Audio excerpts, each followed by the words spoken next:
Yo, yo, yo, what is going on, my beautiful brothers and sisters, fellow radiators of love? My name is Jamal Pope, aka J Phoenix, and this is going to be your astrology forecast for today, Wednesday, July 5th of 2023. Appreciate you all joining me in this video. Definitely appreciate your subscription. If you're not already subscribed, be sure to hit that bell to get all the notifications and to subscribe to my channel so you can get all of my daily content. And yeah, let's go ahead and hop right into it. Hope that you guys had a wonderful 4th of July. I would have made this video last night, but with all the fireworks going off last night, it was just definitely not going to happen, right? So, anyways, let's hop right into it. Well, starting off the day, we did have the moon square Jupiter, the moon over here in Aquarius, squaring Jupiter over here in Taurus. That being said, by the time that you guys watch this video, the moon's going to be coming off the energy because around like 9:30, yeah. So the moon will be actually at hitting up 12 degrees, getting ready to make a quincunx over to the sun. So when it comes to like a lot of the exact aspects today, there's not a whole lot going on. We do have Mercury building up to the square to Chiron today at 19 degrees. I say that's probably the most major aspect, if you will, as far as like exact things meeting up. But we do have this moon in Aquarius. And like I said, the moon in Aquarius, whenever it goes into the spot, it's definitely a moment where we kind of can sort of emotionally disconnect, if you will, so we can kind of get this larger picture. Aquarius being that it's the water bearer, can't really worry about every single person's problem or issue. It's more of like a collective energy, more of like a humanity energy. Because if Aquarius spends way too much time trying to give water to one person, then they're neglecting 100 other people. So this moon in Aquarius kind of gives us a chance to sort of disconnect in a way so we can get this larger picture and this larger scope on when it comes to the Aquarius energy, humanity, humanitarianism, it's also, of course, like a rebel energy too. So I think it's interesting how we have the moon and we had the moon in Aquarius for this 4th of July. And the 4th of July does represent, in many ways, this freedom and the rebellious nature of our forefathers to divorce themselves from the English crown, right? And to realize that they are so much more. And then they established what I believe, and there might be some pushback on this one. So people may not necessarily agree, but I believe that the core tenets of what the forefathers created is probably is the greatest country to ever exist, or at least on the world right now. Now, I know that sounds like pretty hyperbolic. I'm saying like the core tenets of what they created. Was it perfect? No, it's definitely not perfect. But the core tenets of what they established in those documents is something that would eventually put America on this sort of pedestal. But we can also feel right now that the seams of this society are kind of ripping, they're kind of shredding apart right now, right? I just think it's interesting how we had the moon in the rebellious Aquarius energy during this 4th of July. So that's the thing about it. So we still have the moon here, right? It's going to be making aspects over to Chiron today. It's going to be making an aspect over to the sun today. We have that moon at 13 degrees, which is making the quincunx over to the sun. That awkward share from across the room, as I like to call it. The sun in Cancer, which is definitely looking. It's funny. We get the moon in a sign that's seemingly not super emotional. And then we have the sun in a sign that is very emotional. It's the first water sign. So there's definitely going to be this element where, we have to find this way to connect to other people without getting too emotionally wrapped up in there, but at the same time, not being so divorced from emotion and so divorced from feeling that we can't connect and we can't sympathize or empathize with other people. So there's like this weird balancing act, and because it's an awkward aspect right here, and it might not necessarily be the easiest to deal with. That being said, of course, this aspect's only going to last for a couple of hours. But then you're going to, of course, have the moon, which is going to it's going to make the quincunx over to Mercury at the same time when Mercury squares Chiron. And I'll show you guys that aspect here right now, actually. So you continue to move that moon forward. You see Mercury has moved to 19 degrees. By the time that the moon hits 19 degrees, which will be later on in the evening, right? You're going to have the moon conjuncting Mercury while it is squaring Chiron. And of course, you have the moon, which is sextiling Chiron. So there's definitely this element here where when it comes to communicating the way that we feel, right? And then as far as like the Chiron and Aries energy, there's definitely this part where we may be worried about communicating how we feel, maybe based off of our prior wounding, our prior scars. But then you have the moon over here in Aquarius, sextiling this energy, which is going to be giving us an opportunity to maybe connect with other people, to connect with other groups, even despite our quirks, or about even our quirks, about the weird things that have happened to us, our wounding, our traumas, if you will, the things that make us unique and that make us us, the main things that make you you. There's this element where it's like, yes, I am messy. I am messy. I have gone through the ringer. I have, but that is what gives you gumption. That's what gives you the umph of life. That all of that messiness, all of that paint, all of that, character, is what makes you you. So we have this moon in Aquarius, which is in many ways like saying wanting to kind of feel out humanity, wanting to feel out, maybe kind of disconnect in a way, but then there's also this need to reconnect in a powerful way. So we could be disconnecting from certain groups and reconnecting to other groups. We just have to overcome the challenge of communicating A, what we really want, and B, who we really are. That's the other thing too about this, right?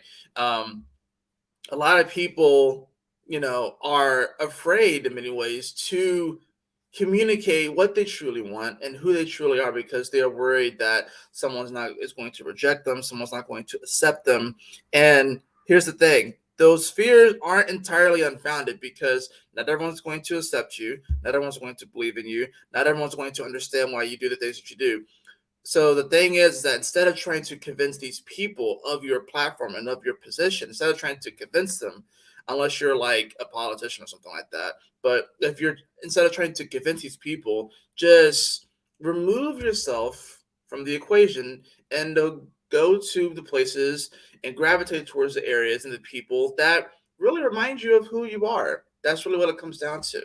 Like for example, like yesterday I was just chilling at work and stuff, and I had a friend that hit me up, and he was asking me about why there was so much discord.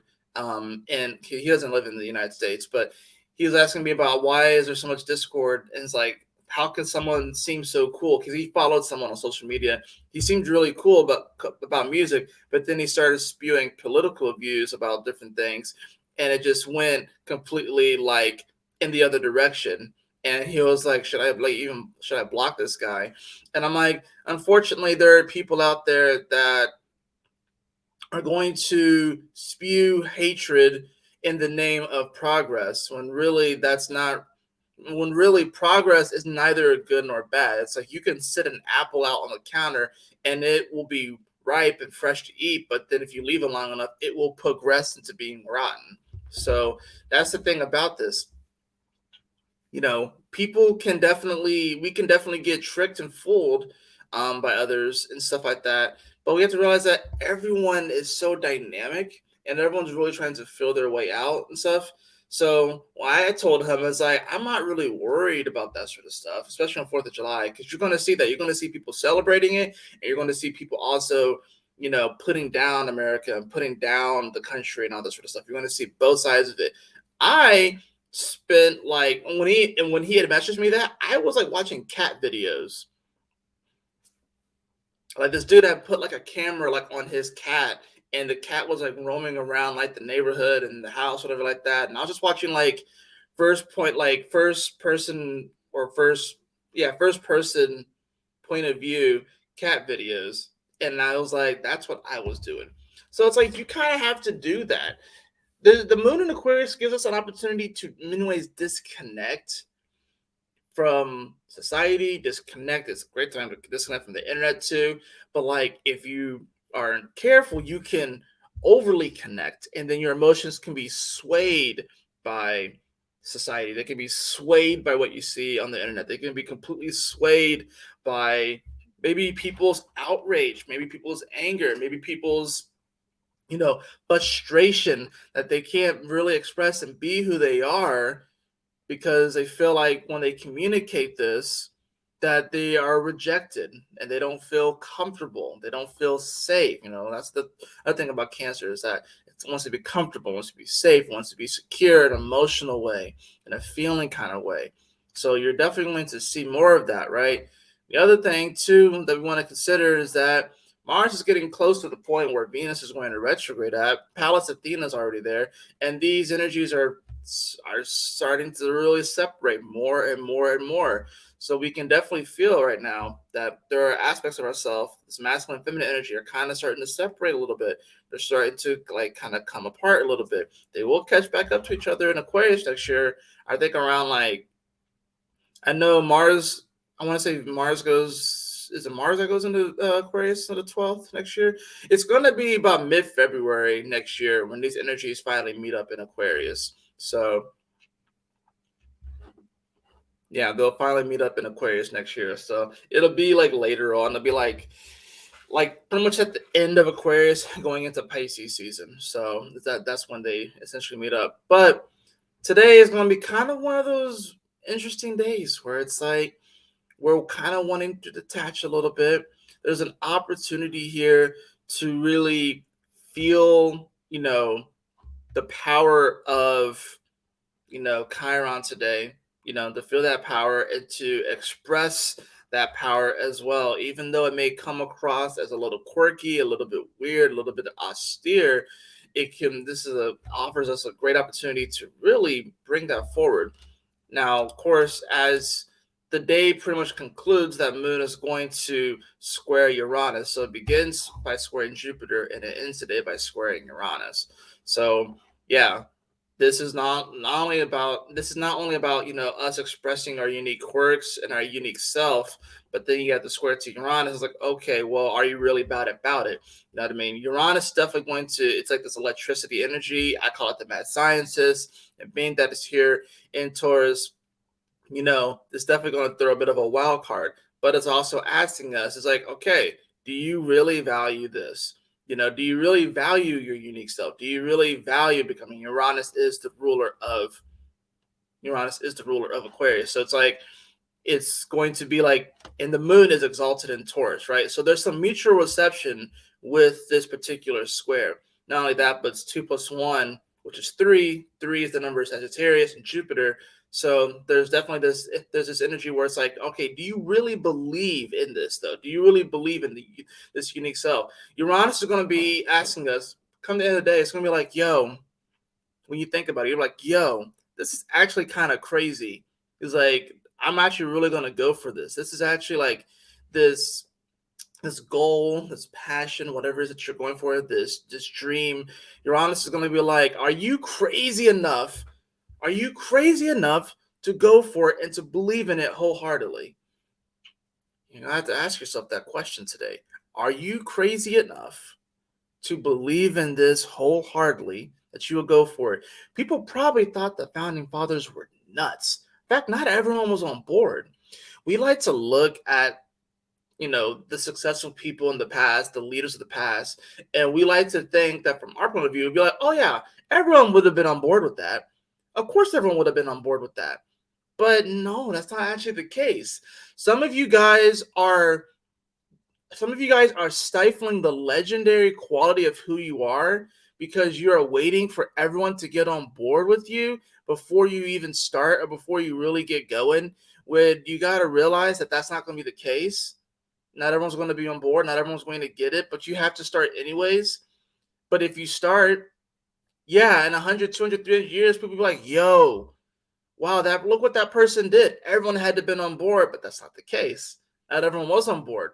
But you will never get to that legendary status, and you already are a legend, but you will never actually actualize and physically manifest that legendary self if you don't go ahead and start now, if you don't just do it now. even though we have all these energies retrograde, we got Pluto retrograde, we got Saturn retrograde, we got Neptune retrograde, right? Chiron is slowing down. This is the degree that Chiron is going to actually retrograde at. Let's see, Chiron. Chiron, yep, Chiron is slowing down. It's moving really, really slow, right? Venus is slowing down. It's moving about a half a degree a day. Well, meanwhile, Mars is fast, right? So that's the thing about this energy. There's definitely this quality where the universe is calling us more and more to step into our truth and step into our power, even though things may seem like they're slowing down, even though it may seem like there is not a lot of support. There is tons of support right now.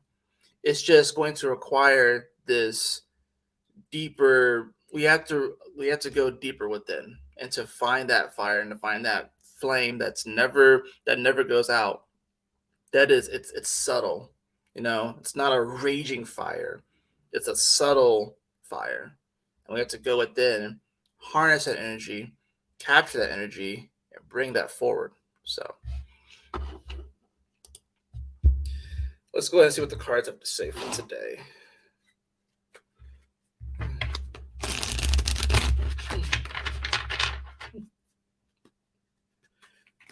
I think sometimes what happens is that we're so like geared and we're so fixated towards having excitement that when it comes to days that can be a little bit quieter, a little bit more simple, that we can try and manifest something crazy happening, but we don't necessarily have to do that. You know what I mean? So it's like we're so wired for all of this external stimuli and to constantly be mentally stimulated that we can't even just appreciate the quiet moments and the chill you know? So, oh, the High Priestess just flew out of the deck. So I'm interested to see why the High Priestess just flew out. I'm interested to see why the High Priestess just flew out of the deck, right?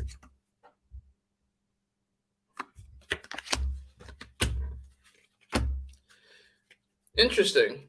The High Priestess flew out of the deck. We have the Magician card in reverse. And then we also have the Six of Wands in reverse. Now, when the High Priestess flew out, it was kind of upside down in a bit of like a diagonal kind of phase when it just flew out. So, what this is telling me here is that you absolutely can arrive and have the victory and success, even though this doesn't seem, even though this, it's like we're coming at this from a different angle. We have to adjust the angle that we are looking at things right now. We have to adjust our perspective. The High Priestess is all about intuition, right? Looking within, being aware of the subtleties of life, being aware that the veil, especially when the moon goes into Pisces, the veil is a lot thinner. But we have to be aware that the veil between this reality and the spiritual, the etheric realms is loosening. That's one of the things. That's one of the things that people are feeling, is that those realms are loosening right now.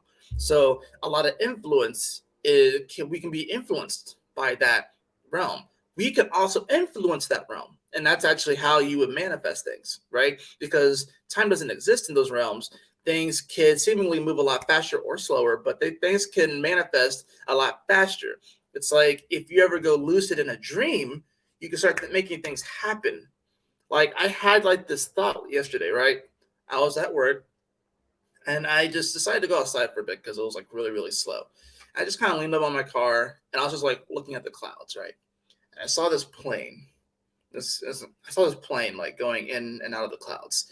And I had this thought, I was like, in my dream, I could probably make that plane go to the ground just by looking at it and thinking about it.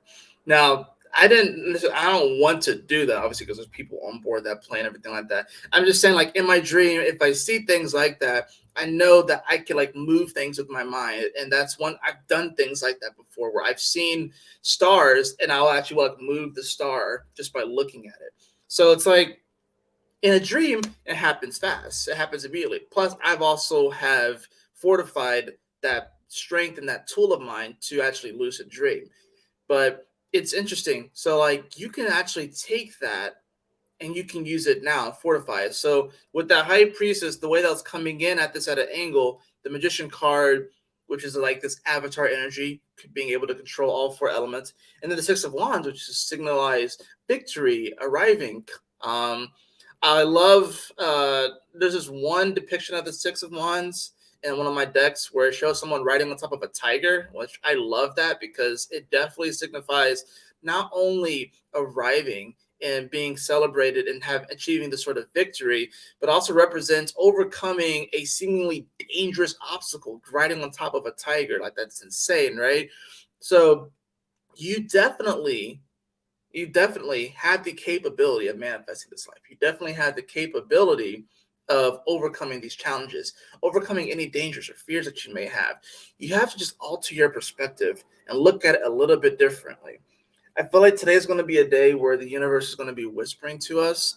And if we pay attention, to what the universe is saying, we may get some pretty cool insights. Pretty cool insights. Looks like someone's like blowing stuff outside. So let's see. I wonder if y'all can hear that. Can y'all hear that?